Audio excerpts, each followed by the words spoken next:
This is Bishop Dale Bronner. Thank you so much for joining our YouTube channel today. If this is a blessing to you, I want to encourage you to like it and then click the subscribe button and then turn on notification. Hit that little notification bell so that you never ever miss another one of our videos. And then if you're in the Metro Atlanta area on a Sunday, check out one of our exhilarating services at 8:30 a.m., 11 a.m., or 6 o'clock p.m. Our scriptural text today comes from 1 Kings chapter 12, verse 1 through 11, and this is to help make up for those of you that have been slack this week in reading your word. There is still power in the word, and his word unveils to us his will. Notice 1 Kings chapter 12, verse 1. Rehoboam went to Shechem, for all Israel had come to Shechem to make him king, and as soon as Jeroboam the son of Nebat heard of it, for he was still in Egypt where he had fled from King Solomon, then Jeroboam returned from Egypt. And they sent and called him, and Jeroboam and all the assembly of Israel came and said to Rehoboam, "Your father made our yoke heavy. Now therefore lighten the hard service of your father and his heavy yoke on us, and we will serve you." And he said to them, "Go away for 3 days and then come to me again." I think he said that because good decisions take time. So the people went away. And then King Rehoboam took counsel with the old men who stood before Solomon his father while he was yet alive, saying, "How do you advise me to answer this people?" And they said to him, "If you will be a servant to this people today and serve them, and speak good words to them when you answer them, then they will be your servants forever." But he abandoned the counsel that the old men gave him and took the counsel with the young men who had grown up with him and stood before him. And he said to them, "What do you advise that we answer this people who have said to me, 'Lighten the yoke that your father put on us'?" And the young men who had grown up with him said to him, "Thus shall you speak to this people who said to you, 'Your father made our yoke heavy, but you lighten it for us.' Thus shall you say to them, 'My little finger is thicker than my father's thighs. And now whereas my father laid on you a heavy yoke, I will add to your yoke. My father disciplined you with whips, but I will discipline you with scorpions.'" And we're speaking today from the subject, discerning answers. Discerning answers. This is where it helps all of those of us who are parents not to assume responsibility when our children make dumb mistakes. Because here is Solomon, the wisest man that ever lived, and yet he has a fool as a son who is now king in his stead. Now, if he was so smart, why didn't he teach wisdom to his son? And so this just shows you that just because you're smart does not mean that people around you will be. And now here his son, Rehoboam, is king in his daddy's place. And it also highlights to us that you can be wise and still make mistakes. Solomon was wise, but he made a mistake in that he was too harsh and too taxing on the people that he governed. Solomon's advisors learned from that, and they tried to tell it to Solomon's son, Rehoboam. And Rehoboam, instead of receiving the wisdom of these older, seasoned men who were counselors to the wisest man that ever lived, but he rejected their counsel and received the counsel of his peers, people who were on the same level, and took that and now became more harsh. And he had a critical opportunity, which would have been to unify Israel, because Israel, the kingdom, had been split between the northern and the southern kingdom called Judah, and the northern called Israel. And he had a unique opportunity to be able to unify the nation. And it was his lack of wisdom that further divided the kingdom. He missed an opportunity when the wisdom was in the house. And how does that make you feel when you know things that could help those around you and they're too stubborn, too know-it-all, to be able to receive your counsel. I hope some parents feel better today because you're in the company of Solomon, the wisest man that ever lived. And just because you have the wisdom and might have learned it the hard way does not mean that others will appreciate what you paid a dear price for and they could get for free, and yet they reject it.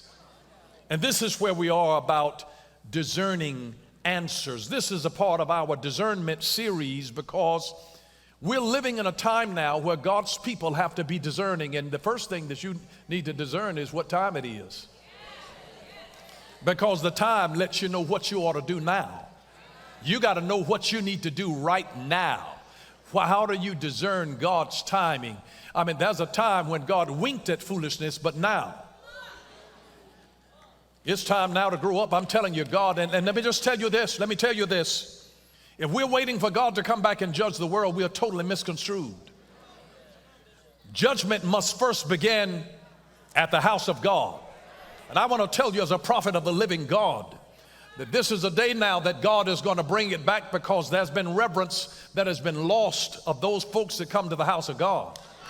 The people that call themselves Christian, and they wilding out and freaking out and saying and doing everything else just like the world.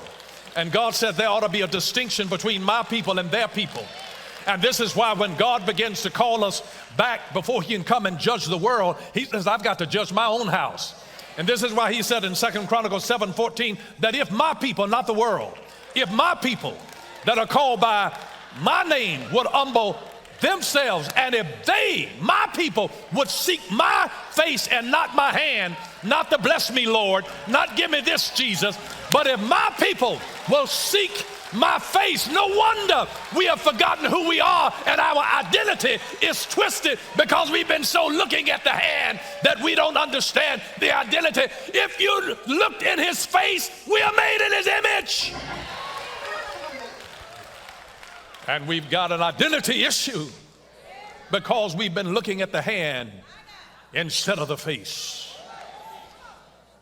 How foolish it is of a child who's on the mother's breast to only look at where the milk comes out, but the baby has sense enough intuitively while they're feeding from the breast to look in the mother's face.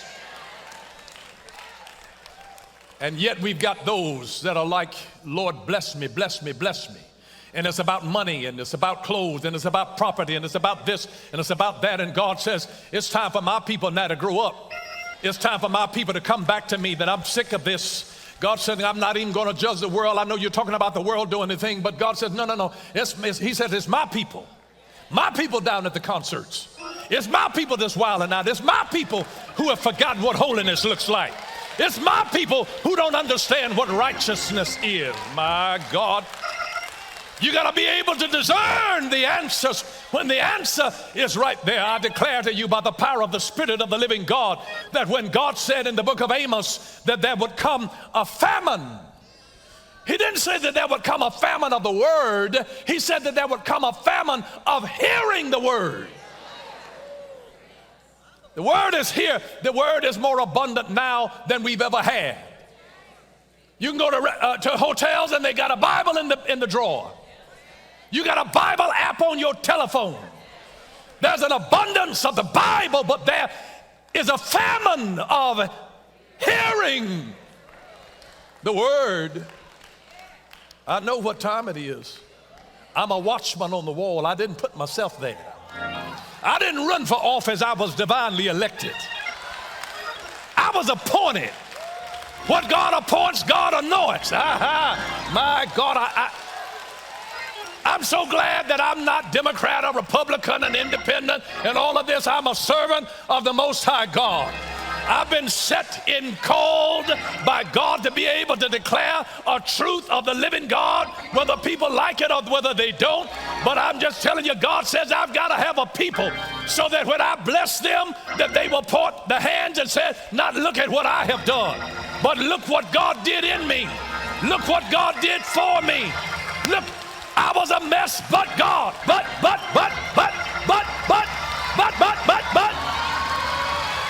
Woo! Oh, my God. My God. We've got to be able to discern the times in which we live.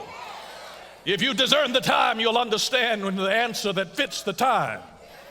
Discerning answers, and here was an answer that was in the earth, but he had a famine of hearing. There was not a lack of wisdom, there was a lack of hearing the wisdom. There was a lack of giving ear. This is why God says, give ear to my word. They're telling you, yeah, I hear you, but no, you don't hear. You got a famine of hearing, because every time you marry a fool, your mama knew it. Oh my.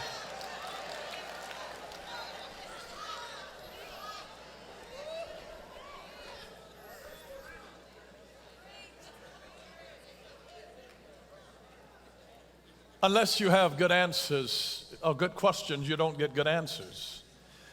An answer is a response to a question. It's a response to a statement. It's just a response to a situation or to a dilemma when you have an answer. And God's people are sent into the earth not to further complicate the problem, but we are sent into the earth as answers. When God sends us as wheat into the field, we are seed, we are an answer. God sends us as an answer to a problem, to a dilemma, to a statement, to a question. We are a response of God. God's people are an answer. Sin always creates a problem. God always creates an answer. Sin leads you into a problem. Sin leads you into a problem. That's why God gave us the thou shalt not. He was trying to help us to avoid the problem. He wasn't trying to be mean. He wasn't trying to spoil your fun. He's trying to restrict you to protect you. It's about protection. It's not restriction. Oh, but it's about legalism. It's not legalism. It's protection. Oh, your daddy, you can't go out after 11 o'clock. It's protection. It's not legalism. Love protects. Love corrects. Love respects. It's not legalism, it's truth. It's the protection that comes out of a heart of love, of a father. And here's what I say is that oftentimes the answer that we need is not merely delivered verbally, but is unveiled gradually through a transformative process. It's unveiled through a process. It's unveiled through an encounter that oftentimes that we may have with God. But God's answers don't just all of a sudden just come. Sometimes you pray and God will unveil the answer over time. It's a transformative thing. You grow into it. The people that really have wisdom, they didn't just a light bulb just all of a sudden just turn on. They've gone through some things. You know how whenever you find really wise people, they made a lot of dumb mistakes. And their wisdom comes out of the foolish things that they did. It's out of that, it's out of making poor decisions that you learn to make good ones. So you know what's behind door number 1 and 2, number 3, because you done been through all the doors. And then once you know what's behind this one, and then you tell somebody else, man, you don't want it, man, you don't want none of that, trust me. You don't want none of that. The only reason that you can say that with such confidence is because you've been down that road. You've been down that road, and so it's our foolishness that actually teaches us and oftentimes our wisdom. But I want you to understand that when God does something, He puts it in a place to where only hungry people can get it. He didn't make it where you just stumble on it. That's why real treasure is always hidden. Diamonds are hidden, they're buried. Platinum is buried. Rubies, sapphire, all of this stuff, you have to mine those things out. They're not just laying on top of the ground. They are buried. Treasure is buried, it's always hidden.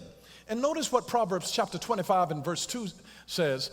It is the glory of God to conceal things, but the glory of kings is to search things out. You ever notice that when the glory of God fills the place, it's almost like a smoke and it obscures things? Glory obscures. It's not only obscuring the good things, it's actually glory covering your mess and your shame. When the glory of God comes, it covers the trauma that you've been through. It covers the abuse. It covers the emotional scars. When God's glory comes on your life, you don't look like what you've been through. I mean, when the glory of God comes on you, you don't look like what you've been through. And if you told people your real raw story, they'd be like, no, not you. Glory covers. The glory of God covers. But he said it's the honor of kings to search out a matter. God covers it. Kings have to discover it. So here's a king, Rehoboam, that's trying to discover something that is hidden in plain view. Now here is the thing. I'm going to say this to you because here we are praying for a key to an unlocked door.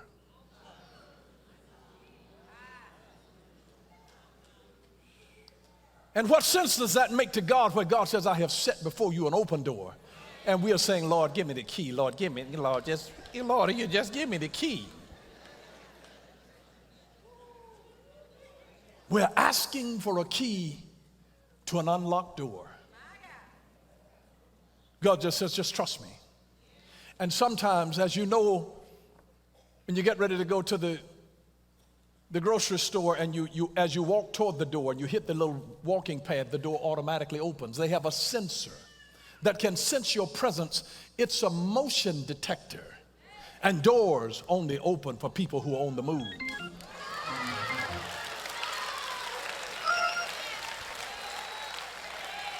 So while you are sitting on the premise asking God to open a door that's already unlocked, all you have to do is start moving. And that's why I'm telling you, I mean, if you'll just start walking in the direction that God is telling you, I'm telling you, it's the glory of God to cover a thing. It's the glory of kings to search it out. So here's Rehoboam, who's on a search, asking for a key that his daddy already had. And the counselors, his daddy is gone now, but the counselors, the people that counsel his daddy and that listen to the wisdom of his daddy are still with him. He's got his daddy's counsel with him and rejects it. And it causes him to further damage the kingdom. And all that he had to do, I mean, he was just asking him, what should I do? How should I do this? And the old folks said, the old counselor said to him, serve the people. Serve the people. Lighten up the load on them. Don't be as hard as your daddy. Your daddy was hard. There were some people that resented him. They didn't say it to his face, but then they were grumbling, at the water cooler. They were talking about, shoot, man, they do all the taxes all high, inflation's all high. I mean, they were grumbling. Solomon was the wisest man, but he was hard on them. He said, you do anything, I'll lock you up. You're going to pay high taxes to me. Somebody had to pay for all of that glory and splendor of his temple. He taxed the people to death. And he said, you think, and the young folks, the peers said, you think my daddy was hard. He said, my little pinky is going to be thicker than my daddy's thigh. You don't know what a burden is. You think my daddy was hard. I'm really getting ready to be hard. So it wasn't to serve the people. It was to try to get the people to serve him more. And I want to encourage you here that if you ever have to err, if you don't know what to do, if you ever have to err on the side of kindness. Err on the side of compassion. Err on the side of humility. Err on the side of charity. Err, kindness, love, charity. Give them the benefit of the doubt. Let them be kind to you. People will always appreciate and remember those people that have been kind to them. Even a dog will remember your kindness. And they remember the very one who kicked them. A dog can distinguish the difference between being stumbled over and being kicked. A dog. And so when things are going on in your world, the question is not, why is this happening to me? The question is, what is this trying to teach me? The question is, what new opportunities do I have now that I'm posed with this issue right now in my life? What new opportunities do I have? Because we're discontinuing that. Now, what new opportunities do I have? What is this showing me? What's available to me now? What's available to me now? And I just want you to realize here that God is in the process of bringing fresh testimonies into the lives of his people. I know that I've heard this in the Spirit of God, but you don't get testimonies without a test. And a large portion of testimonies are a test with money. They really are. With your character and your integrity and how you handle money. It's a test with money, your testimony. And they're not all dealing with money. There are some of them that are health issues. There's some of them that are relationship issues. There's some of them that are sanity issues. There's some of them, and God wants to be able to deliver his people. There's some where God will provide new careers for you, new promotions on jobs. And it's a test. You have to pass a test to be promoted. And if you can stand the test, you can get the promotion. There's certain jobs that you can't get until you can pass a test. And it may be a physical test, it may be a mental aptitude test, but you have to take a test. The testing precedes promotion. Get ready, people. God's getting ready to lift us up where we belong, where the eagles fly on a mountain high. Just get ready, because we're coming into a new season of testimonies. One of the psalms that I used to recite every single day of my life was Psalm 96. Sing unto the Lord a new song. Sing unto the Lord all the earth. Sing. You can't sing a new song unless you experience God's love in a new dimension. Unless you experience his power in a new realm. Unless you experience his glory, his mercy, his compassion. So whenever you write a new song, it comes out of a new experience with God. So whenever you go through a pain that you've never been through, look for a new song. I'm just telling you, your best music will come out of songs of the night. Your best music will come when you've been crushed, when somebody has broken your heart, when somebody has used you and misused you and abandoned you. I'm just telling you, I don't care who it is. I mean, Adele, every time she gets her heart broken, bam, here she comes out with something that, she got another big, huge album that comes out of heartbreak. They're songs of the night. Sometimes you don't even recognize the gift that God is sending to you because it is wrapped in something that looks like a conundrum.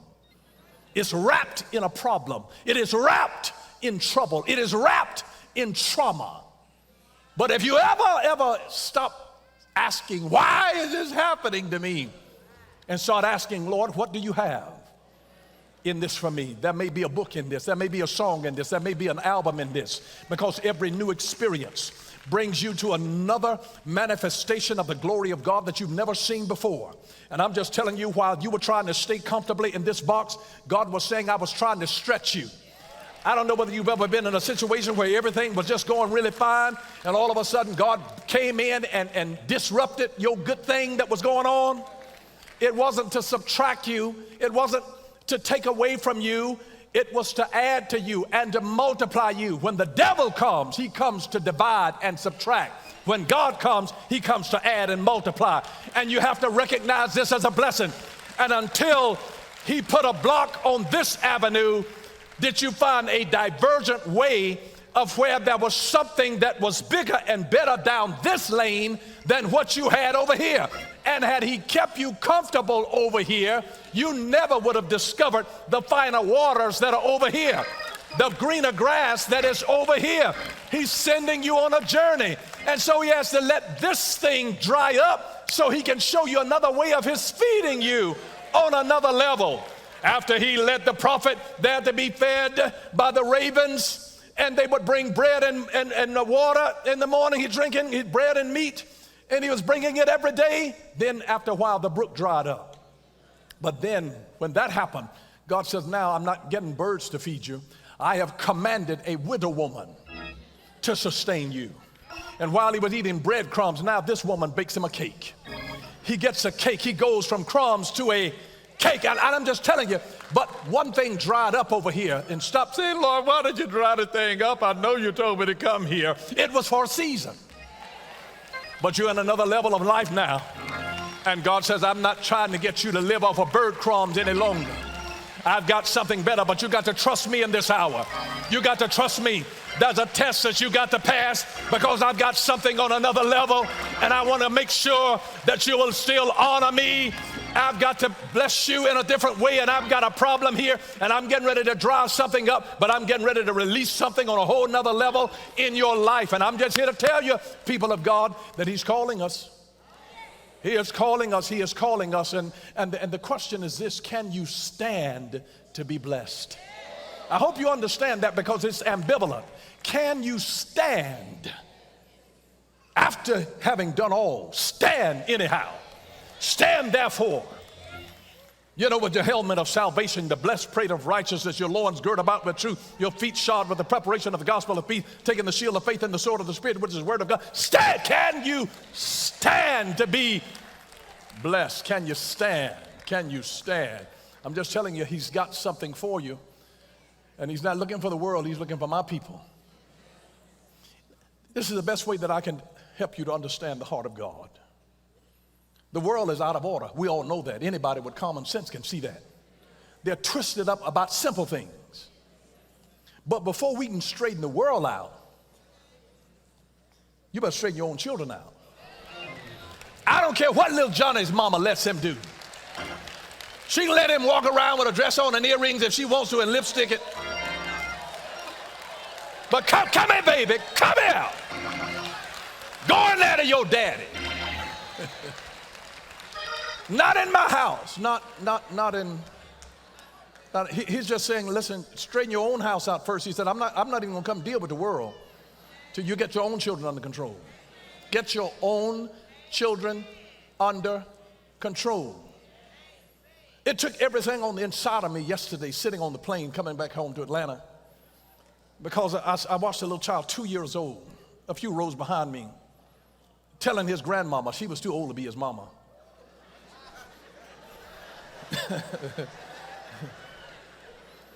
But the way that little child spoke to her was degrading and disrespectful and dishonoring. And all that I can say is that had I talked to my mother or grandmother in that way,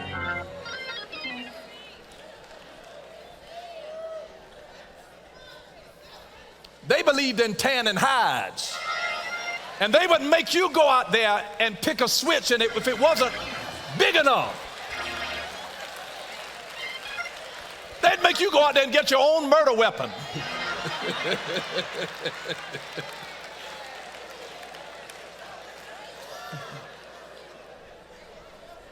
And though other people's children down the street and across town would do it, but you got to straighten your own children out first. And this is what God is saying, that if my people, if my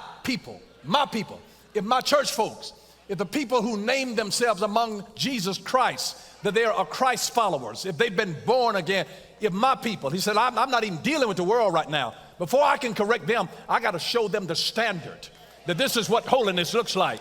This is what righteousness looks like. This is what grace looks like. This is what compassion looks like. This is what honor looks like. So he says, I got to deal with my own house first. And that's all that God is saying. He said, listen, it's time now. He said, I've got to do this. I got to straighten my own house. Listen, you want to change the world? Start in your own house. Start in your own house. Start in your own house. And as Gandhi said, be the change that you wish to see in the world. Be the change. Reflect it. Show it in your own house. Because that's a full-time job. It's a full-time job. And I would just say to you this: wherever you go and whatever you're dealing with, always keep Jesus on your mind and in your heart. I love the words of R.T. Kendall, who said that wisdom is the presence of the mind of Christ in every situation, every single day.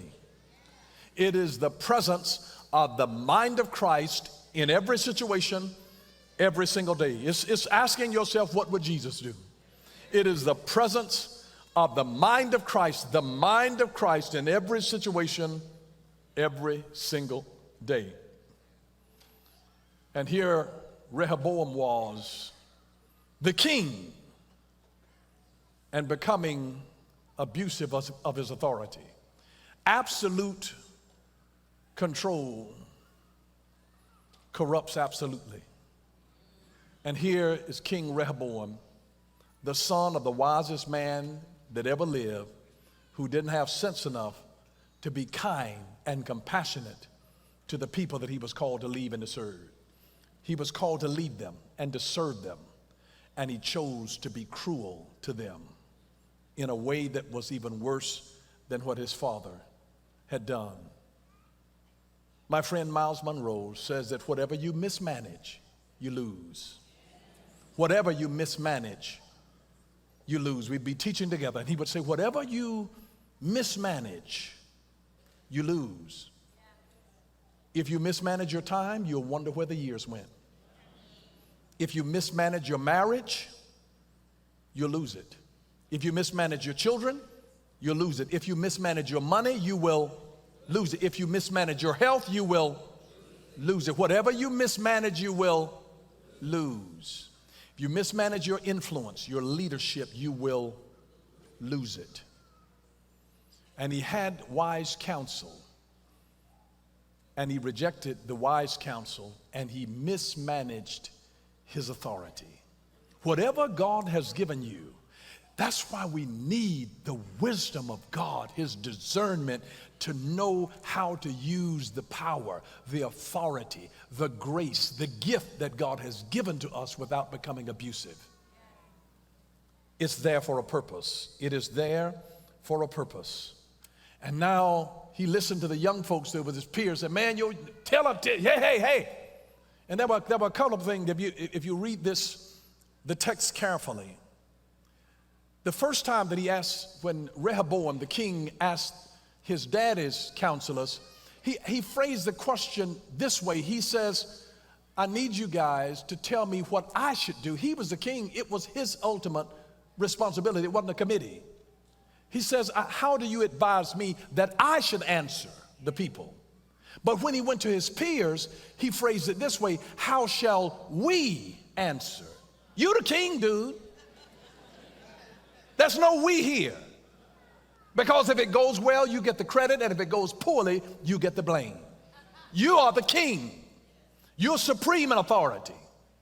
But he asked the old wise men, I need your counsel so that I will know how to answer this people. But when he talked to his peers, how shall we? See, God doesn't deal with this group committee kind of stuff. He's God. He's God. He rules and he super rules. And he's God. There's nothing against him. He believes in counsel. He believes in counsel. There's safety in counseling. In the multitude of counselors, when you got just one person that's operating on their own emotion, what happens when your emotions are off kilter? That's why you need a counsel. That's exactly why you need a counsel. But then he did this thing where he ruled too hard, and the industrial psychologist Adam Grant says that when you burn people out, you push them out. And he says stars are the first to leave because they have the most opportunities.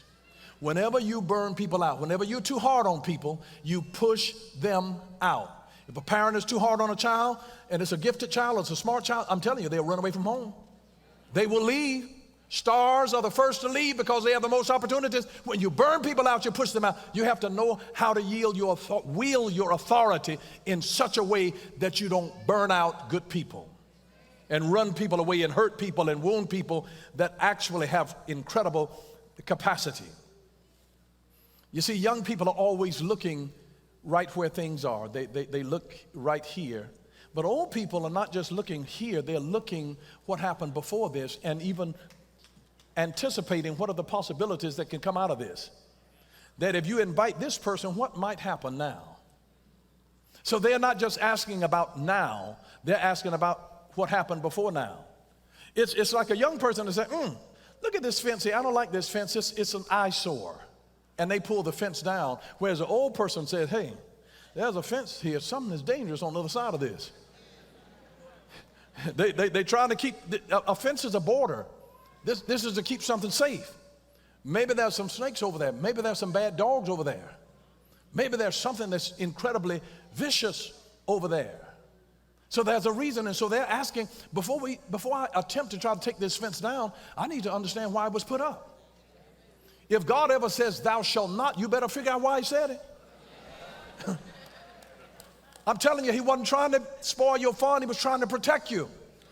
The laws of God are for protection.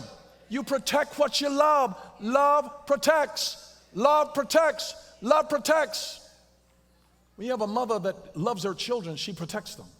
When you have a father that loves his children, he protects them. Love protects. And it will create boundaries. You're not coming in this house any time of day or night. You're grown, you go out there and pay your own bills. But they're trying to let them know that there's some borders here. There are some parameters here, and they're not to punish you, they are to protect. When you love people, you create boundaries that protect and not punish. And so here, Rehoboam had a wise father, the wisest man that ever lived, and he had wise counselors that were working with him. But then I want you to understand this, that memory is often needed as an element in discernment. And he was forgetting something that his daddy had in his life. Here's what memory does. Memory serves to inspire our gratitude for God's goodness to us and to highlight God's amazing grace that he has extended to us.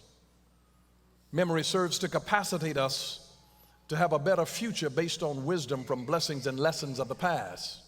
It connects the dots of our history or our ancestry, and it reminds us of the consequences of poor judgment in the past. This is what memory does. There are certain things that you need to remember.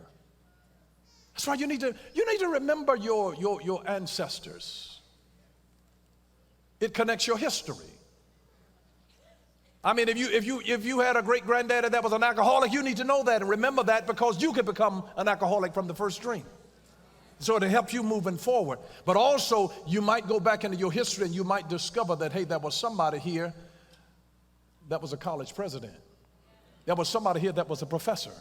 There's somebody here who was an attorney. There was somebody here that knew how to do things with their hand, and they made discoveries. You'd be surprised. You can find some good stuff. You connect it. When you try to really see what you ought to do in your future, look back. Somebody might have been able to throw down in the kitchen. And it was your gift, it was your destiny, it's in your DNA. So sometimes it's about knowing, and see, if you don't remember that stuff, you'll have a natural proclivity for it. It's a strength in your life, but if you don't know the story, you'll lose the glory. There's glory in every story. That's why you need to know the story. And here's Bishop Bronner's definition of wisdom, that wisdom is realizing both the past results of poor judgments and the future consequences of our current decisions. It's realizing both the past results of poor judgments and the future consequences of our current decisions. If I decide this right now, what might this precipitate going down the road? It says, if I do this, this is going to happen. And that can help you in your decision-making process. And wisdom for us comes in a variety of ways. Wisdom comes through observation and reflection. You know, there were people, Galileo, they would just actually observe things in the natural world, and then they would reflect on it, and then the insight would come. It's observing the outside world. It's meditating in the Word of God. It's observing the law of God, the precepts of God, and then reflecting on it. It's also experience. Wisdom comes through experience, either your experience or somebody else's experience. Somebody did this and fell down the steps, and you watch your step. Watch your step. And here's the thing. Don't laugh at people who fall. Learn what made them fall so that it can prevent a fall in your life. So wisdom comes through experience. Wisdom also comes through prayer and revelation. And I heard the Lord say that he was going to begin to deal with his people once again in greater measure in dreams, prophetic dreams, to show you things that the busyness of your mind can't get while you're awake, and God is going to awaken you and speak to you in visions of the night, in dream. So in prayer and revelation, you say your prayers at night, and somehow you'll wake up in the morning and you'll know the answer of what you need to do and what you don't need to do. Somehow there will be a knowing that God will put on the inside of you. And then wisdom sometimes comes through something that does not make sense at the moment. God will tell you to do something, and it doesn't even make any sense. There were some people that I know that God told to plant a church right in the middle of COVID. It didn't make any sense, but then he blew on it. God told people to open businesses in the middle of COVID, to buy something in the middle of COVID. Uncertainty, it just didn't make sense. And yet the breath of God breathed on it. God said, let me show you what I can do. Let me show you what I can do. While everybody else is scared, God said, I will expand you on the left hand and on the right. I'll bring something into your life if you will just obey me. And it may not be anything that makes sense at the moment. It's like, Lord, this is the craziest time in the world. Why in the world would you send me to the bank at a time like this with interest? Lord Jesus, what? God? But I'm telling you, he'll tell you to do things that don't make sense at the moment. And sometimes God will send you wisdom through someone that does not look like you nor think like you. I'm telling you, God will send wisdom through somebody who doesn't look like you nor think like you. It happened, one of the greatest points in time that I can remember is when Sarah was trying to tell Abraham something about that other woman that had his baby. And Sarah didn't look like Abraham, and she didn't think like Abraham. And the Lord told Abraham, Abraham, listen to the voice, take heed to the voice of Sarah thy wife. The Lord had to tell him to listen to the girl who didn't look like him nor think like him. Because she was saying, you are not going to bring that hussy.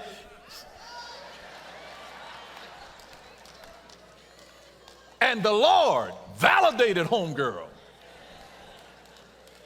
And had to pack her bags so there would be peace. Sometimes the wisdom comes through someone who does not look like you nor think like you. And sometimes it comes through somebody that you do not like. I'm just telling you, sometimes, somebody get mad to be your enemy, and then they be spewing off out of their mouth, out of anger and vitriol stuff, but it's someone that you don't like, but it's the truth. And so sometimes God will speak wisdom through somebody that you don't like. And sometimes he will use something that is not popular. It's just not popular at all. God tells you to do something, and it's the wisdom of God, but it is not popular. It is not popular. While other people are doing this, God said, you do that. It's not popular. And then sometimes your wisdom will come through your gut instinct. There are neurons in your gut that communicate with neurons in your brain. And they're things that your head does not know, but your gut knows. Because the moment that you meet him, your mama says, baby, that's not the one. You look at a man and bring a girl home and say, don't bring that woman to my house anymore. Don't bring her over here anymore. And they don't know anything about their resume and all that kind of stuff, but they have a gut instinct. But mama, you don't even know, you ain't even give me. Don't bring him to my house no more. It's a gut instinct, because sometimes your gut knows things that your head doesn't know anything about, and they can't even explain to you how they know it. But the minute that person walked in the room, something in the pit of their stomach start making them almost want to regurgitate. So that gut instinct it comes to confirm that what you're doing is right, or that you're about to make a huge mistake. So it's like a warning signal. It's both a warning system and a confirming signal system. So God can use that gut feeling to say, yep, that's the one. That's the one. You don't even know all of the information, but yep, that's it. Or it can send off alarms that says, this is danger. Everything looks good on paper, but you better run in the opposite direction. Run, Forrest, run. This happened to the Apostle Paul in Acts chapter 27 and verse 10. He's getting ready to take a boat ride. He's a prisoner. And the prisoner stood up one day and he said, he said, I perceive that this voyage will be of much danger, and not only of the loss of the ship, but also of our lives. And sure enough, how did he know? He didn't say God told me. He just said, I perceive this. He had a gut instinct that I believe began to tell him that where you're getting ready to go right now, there's danger. And sure enough, they hit shipwreck. and the ship was broken into pieces, and they had to get little broken planks to be able to get to safety. How did he know that? It was a gut instinct. You'd be surprised that God will give you a gut instinct in your own life that will let you know. When I got ready to go to Uganda to minister the gospel with a friend of mine there, a bishop that invited me there to speak, and I had agreed to go and gotten the ticket, and when it came time to go, something happened in my gut. I said, no, I'm not going. I canceled the ticket. But a friend of mine from Phoenix, Arizona, he went. And my friend who invited me called me on the telephone. He said, Bishop Bronner, I'm sorry to let you know this, that your friend who came here, and I'd asked you to come, but he said they were in the car in front of me, and an 18-wheeler crossed the line, head-on collision, and died instantly. I would have been in that car, sitting next to my American friend. Did he not know God? Yes, he knew God. I just believe that it was his time, but it wasn't mine. And it was probably 2 years after that terrible accident happened that killed my friend, that I was speaking somewhere, and his wife was also speaking. She had so many unanswered questions, and yet God would put the answers in me to the questions that she had. And I brought peace and consolation in her heart, not only her heart, but also the heart of her 2 daughters. She lost her husband, they lost their father. He was a godly man, deeply godly. He knew God. But it was his time, not mine. My gut instinct says, don't go. I knew he knew God and was sensitive to God and was a righteous man, building families around America and the world, and snuffed out going too soon. But it was his time. What my gut says, not yours. And if there's an assignment on somebody else's life that they're finished, and you riding in the car with them, you endanger yourself. And that's why you have to have a sensitivity to be able to discern the answers of the Lord. Lord, should I go, should I not? It's the difference between getting in a car, getting on a plane or train, a bus, a boat. If you don't get an answer from God to protect your life, you can be in a dangerous situation. Rehoboam failed to recognize a gut instinct that his father's advisors were right. His father's advisors said to him, serve the people, don't be harsh like your daddy, serve the people, serve the people. My friend Craig Rochelle says this, that in the kingdom of God, greatness is service, not status. In the kingdom of God, greatness is service, not status. Serve the people, serve the people, serve the people. And there's something wonderful that happens in the Bible when we all come together, because this is why the Bible says, oh, magnify the Lord with me. Come, let us exalt his name together. There's something that happens when we come together as a corporate body. Because 1 Corinthians chapter 2 says that we have the mind of Christ. It doesn't say I have the mind of Christ. It says we collectively. He's speaking to the church. We have the mind of Christ. And sometimes while you're asking God questions and wondering why God didn't speak to you, maybe he is. Maybe he is. If God is silent, it's not punishment. It simply means that number one, he's already spoken to you and you need to review and to heed what he said to you.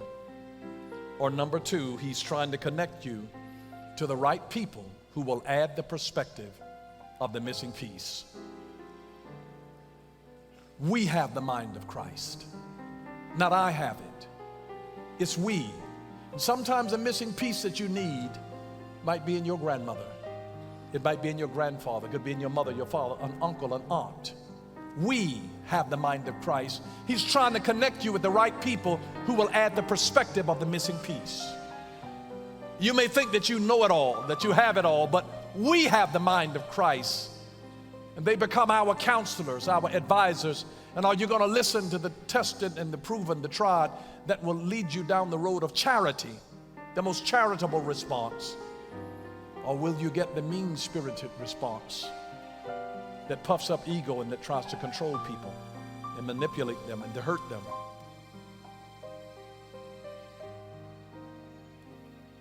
St. Augustine said that wherever God finds empty hands, that's where he begins to give. God gives where he finds empty hands of surrender. When we surrender to him and say, Lord, I can't do this on my own, I need you. Lord, I trust you. Lord, I desperately need you. And may I tell you that when we finally do come to Jesus, he doesn't look at us with an attitude to make us feel stupid. He's just glad that we come whenever we come, even if you're running late. Even if you've been wilding out, if you get saved on deathbed. Whenever you come, he's not just looking at you like, what took you so long? He still loves us.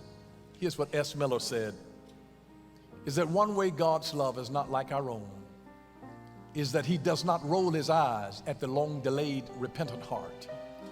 He does not sigh with exasperation. He does not grumble, what took you so long? And he does not scold us with, I told you so. Instead, he celebrates. God celebrates when we respond to his grace. When we respond to his call, he celebrates. When we heed his voice, he celebrates. And if you're in this place today, if you're watching online today, I want to encourage you to just respond to God's voice. And some of you, he's been dealing with you a long time. He's been merciful, graceful to you. He really has. Will you bow your heads for just a moment? Jesus is calling you. And one of the ways that he lets you know that he was calling you is that he gave you a problem that people couldn't solve. It's a God problem. There's something that you can have a problem with and you can call your mama and she can help you with it. You can call your daddy, he can help you with it. You can call a lawyer and he can help you with it. You can call an accountant or CPA and they can help you with it. You can call a doctor and they can help you with it. But there's something that mama can't help you with, daddy can't help you with, the attorney can't help you with, the medical doctor can't help you with, the tax accountant can't help you with. There's some that are God problems, that you need God to do this. There are some health things that nobody else can do. There are some relationship things that the best expert counselors cannot change a stubborn, bitter heart, but only God. And when you come to him, God is not one that is going to make you feel stupid, foolish. He's not going to roll his eyes at you and say in exasperation, what took you so long? He'll just be there with open arms, letting you know that I love you. And he celebrates you. He celebrates you. Today, we hope that you enjoyed that message. Don't forget to like and subscribe and then press the notification bell so that you don't miss another one of our videos. And if you want to partner with us, click the Give Now button. Thank you for what you do.